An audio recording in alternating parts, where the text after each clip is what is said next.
Tahukah anda, ada sebuah kereta di dunia ini yang harganya lebih mahal daripada jet peribadi. Kereta ini bernama Rolls-Royce Boat Tail dan ia dianggap antara kereta paling mahal di dunia. Harganya dianggarkan sekitar 28 juta dolar Amerika Syarikat hingga 30 juta dolar Amerika Syarikat. Bersamaan, lebih 130 juta ringgit. Apa yang lebih mengejutkan, hanya 3 unit sahaja pernah dibina di seluruh dunia. Kereta ini bukan dibuat secara biasa. Setiap bahagian direka khas mengikut permintaan pembeli kaya raya. Bahagian belakangnya diinspirasikan daripada kapal layar mewah dan boleh terbuka seperti sayap.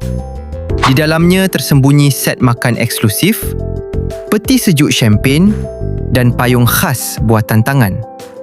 Proses pembinaannya mengambil masa bertahun-tahun kerana kebanyakan bahagiannya dibuat secara manual.